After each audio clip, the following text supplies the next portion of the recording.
नमस्कार सर्वांना, श्री स्वामी समर्थ। तर आज आपण या व्हिडिओमध्ये कुंभमेळा म्हणजे काय याबद्दल सर्व माहिती बघणार आहोत।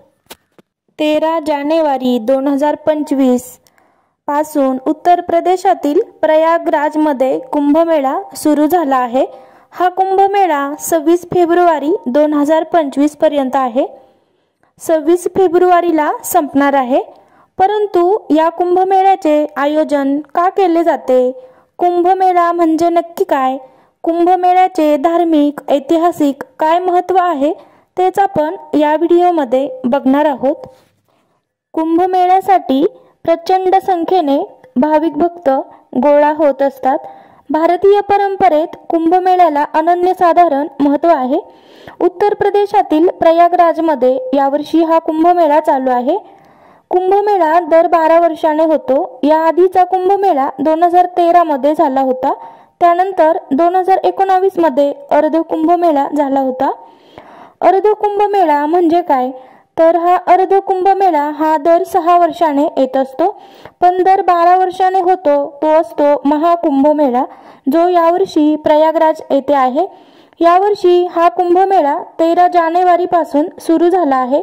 पौष पौर्णिमेपासून कुंभमेळ्याला सुरुवात होते आणि हा कुंभमेळा एकूण 45 दिवस चालणार आहे। 26 फेब्रुवारीला महाशिवरात्रीच्या दिवशी या कुंभमेळ्याची सांगता होईल।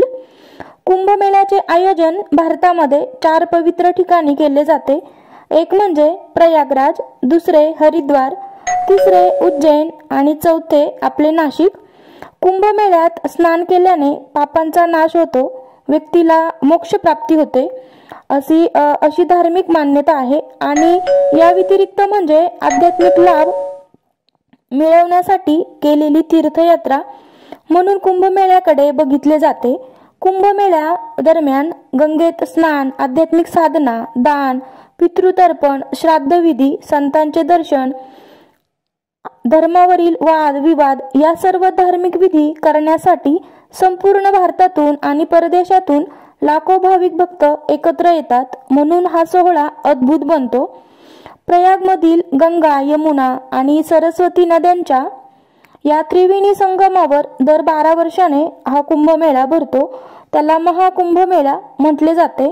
तर उज्जैन आणि नाशिक येथे होणाऱ्या कुंभमेळ्याला सिंहस्थ कुंभमेळा म्हटले जाते, कारण जेव्हा सूर्य सिंह राशीत प्रवेश करतो तेव्हा कुंभमेळ्याला सिंहस्थ कुंभमेळा असे म्हणतात। या कुंभमेळ्या संदर्भात अनेक वेगवेगळ्या पौराणिक कथा देखील सांगितल्या जातात। त्यानुसार एक कथा म्हणजे एकदा देव आणि दानवांनी मिळून समुद्र मंथन केलं होतं आणि समुद्र मंथन करण्याचं कारण होतं दुर्वास ऋषींनी देवांना शाप दिला होता, त्यामुळे ते कमकुवत झाले होते आणि दानवांनी याचा फायदा घेत त्यांच्यावर आक्रमण केलं होतं, त्यांना पराभूत केलं होतं। जेव्हा देवता भगवान विष्णूंकडे मदत मागायला गेले तेव्हा त्यांनी समुद्र मंथन करण्याचा सल्ला दिला होता, कारण समुद्रातून अनेक अनमोल वस्तूंची निर्मिती होणार होती। सगळ्यात महत्त्वाचे अमृत कलश समुद्र मंथनातून प्राप्त होणार होता। देव आणि दानव या दोघांनाही समुद्र मंथनातल्या त्या वस्तू पाहिजे होत्या, म्हणून दोघांनीही मिळून समुद्र मंथन करायला सुरुवात केली। सगळ्यात महत्त्वाचं म्हणजे दोघांचेही लक्ष फक्त त्या अमृत कलशावर होते, कारण ते अमृत प्राशन केल्यानंतर अमरत्वाची प्राप्ती होणार होती, म्हणून ते अमृत देव आणि दानव दोघांनाही हवे होते। याच समुद्र मंथनातून अनेक मौल्यवान वस्तू, अनेक मौल्यवान गोष्टी आल्यात, जसे कामधेनू गाय, माता लक्ष्मीचा जन्म देखील याच समुद्र मंथनातून झालेला आहे। अशा अनेक गोष्टी या समुद्र मंथनातून बाहेर आल्या। त्याचबरोबर या समुद्र मंथनातून आला तो अमृत कलश। कलश बाहेर आल्यानंतरच मात्र देव आणि दानव दोघांमध्ये ही भांडणे लागली की हा अमृत कलश कोणाचा यावरून, आणि दोघांच्याही संघर्षामध्येच इंद्राचा मुलगा जयंताने अमृताची घागर उचलली आणि तो पळू लागला। या जयंताला काही कथांमध्ये गरुड तर काही कथांमध्ये कावळा असा उल्लेख केलेला आहे।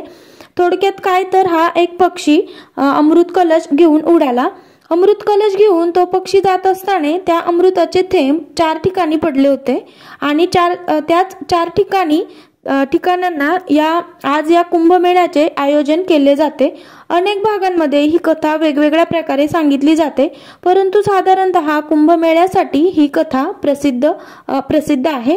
पण हा कुंभमेळा 12 वर्षांनीच का भरतो, आपल्या सर्वांनाच हा प्रश्न पडलेला।